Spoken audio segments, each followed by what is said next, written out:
Imagine करो, दिल्ली की एक ठंडी रात, एक रेस्टोरेंट बंद हो चुका है, स्टाफ जा चुका है, किचन के एक कोने में तंदूर जल रहा है, लेकिन रोटी नहीं पक रही। उस तंदूर के अंदर एक लाश जल रही है। ये कोई वेब सीरीज नहीं है, ये इंडिया की सबसे शॉकिंग पॉलिटिकल मर्डर केसेस में से एक है, तंदूर मर्डर केस।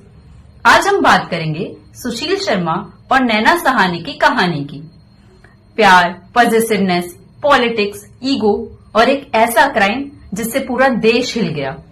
इस वीडियो में हम सिर्फ क्राइम नहीं, पूरा साइकोलॉजिकल ब्रेकडाउन समझेंगे और लास्ट में लीगल एंगल को भी डिस्कस करेंगे। 1990s का Delhi. Sushil Sharma ambitious, politically active, youth wing में काफी अग्रेसिव पर्सनालिटी।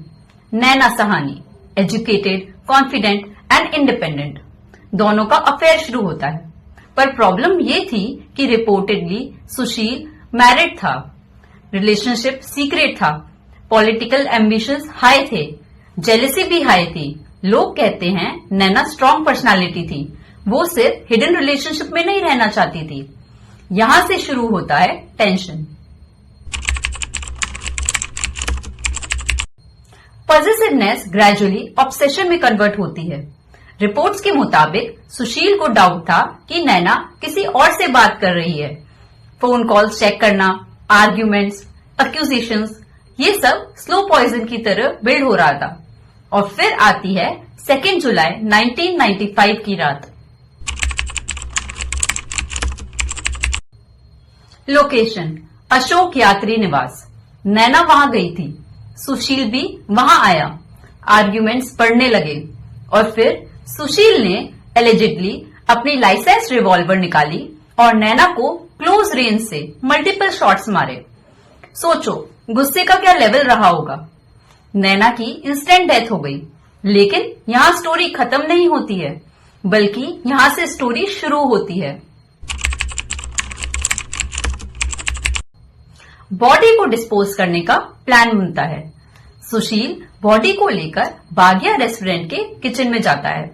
रेस्टोरेंट के तंदूर में आग जलाई जाती है और नैना की बॉडी को टुकड़ों में काटकर जलाने की कोशिश की जाती है। सोचो, एक पॉलिटिकल लीडर, एक एजुकेटेड इंसान और इतना brutal step, but criminals panic में मिस्टेक कर ही देते हैं। किचन से अनयूजुअल स्मेल आ रही थी, स्मोक थिक था। स्टाफ को दाल में कुछ काला लगा तो उन्होंने पुलिस को इन्फॉर्म किया। पुलिस ने जब तंदूर खोला तो उन्हें आधे जले ह्यूमन रिमेन्स मिले। दिल्ली पुलिस के लिए भी ये शॉकिंग था। मीडिया की ब्रेकिंग न्यूज स्टार्ट हो गई, दिल्ली का tandoor murder, and the nation was stunned. 90s में सोशल मीडिया नहीं था, बट टीवी और न्यूज़पेपर ने केस को एक्सप्लोड कर दिया। पॉलिटिकल एंगल होने की वजह से केस और सेंसेशनल बन गया। सुशील शर्मा इनिशियली डिनाई करता रहा, पर फॉरेंसिक एविडेंस स्ट्रांग थे। Gunshot residue, blood traces and body identification. Scientific evidence ने स्टोरी एकदम क्लियर कर दी। ट्रायल स्टार्ट होता है। प्रोसिक्यूशन के आर्ग्यूमेंट्स सिंपल थे, jealousy plus plan destruction of evidence. Defence ने वेरियस एंगल ट्राई किए, जैसे कि मेंटल डिस्टरबेंस, सडन प्रोवोकेशन, पर ट्रायल कोर्ट ने डेथ पेनल्टी दे दी। हाई कोर्ट ने भी जजमेंट को अपहेल्ड किया। केस सुप्रीम कोर्ट गया।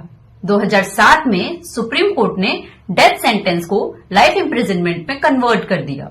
Reason, rarest of rare doctrine apply नहीं हो रहा था। यहां एक इंपॉर्टेंट लीगल कॉन्सेप्ट समझो, हर ब्रूटल मर्डर में डेथ पेनल्टी नहीं होती है। कोर्ट अलग अलग फैक्टर्स देखती है, जैसे कि रिफॉर्म होने की पॉसिबिलिटी, अक्यूज्ड का क्रिमिनल बैकग्राउंड और नेचर ऑफ क्राइम। इस केस में क्या था? Political pressure, secret relationship, ego, positiveness और इमेज डैमेज होने का फियर। कभी कभी मर्डर इंपल्स से नहीं, कंट्रोल लूज होने के डर से भी हो जाता है। सुशील शर्मा ने लॉन्ग इम्प्रिजनमेंट सर्व की। गुड बिहेवियर के ग्राउंड्स पर पैरोल और रेमिशन मिला। ईयर्स लेटर रिलीज भी हुआ। पब्लिक रिएक्शन मिक्स्ड था। कुछ लोग बोले जस्टिस नहीं मिला है, कुछ लोगों ने कहा कि लॉ फॉलो हुआ है। यहां से डिबेट स्टार्ट होती है। पनिशमेंट का पर्पस क्या है? रिवेंज लेना या अक्यूज को रिफॉर्म करना? इस केस से हमें कुछ बातें क्लियर होती हैं। पहली, पॉलिटिकल पावर होने से आप लॉ से बच नहीं सकते हो। दूसरी, एविडेंस डिस्ट्रॉय करना ऑलमोस्ट इम्पॉसिबल होता है। तीसरा, मीडिया नैरेटिव बहुत पावरफुल होता है। और चौथा, लॉ इमोशनल नहीं होता, स्ट्रक्चर्ड होता है। एक तंदूर में जलती हुई बॉडी ने सिर्फ एक मर्डर एक्सपोज नहीं किया, उसने एक्सपोज किया ईगो, ऑब्सेशन और पावर की डार्क साइड। कैमरे के सामने सब लोग अपनी इमेज बिल्ड करते हैं, पर एक इंपल्सिव मोमेंट पूरी जिंदगी बर्बाद कर देता है। मैं आपको लॉ सिर्फ सेक्शंस में नहीं, स्टोरीज में बताना चाहती हूँ। अगर आपको ऐसी और रियल लाइफ स्टोरीज सुनना पसंद है तो लाइक और सब्सक्राइब करो और कमेंट में बताना कौन सा नेक्स्ट केस सुनना है। एंड रिमेंबर, क्राइम से कभी बचा नहीं जा सकता, बस एक्सपोज होने में टाइम लग सकता है।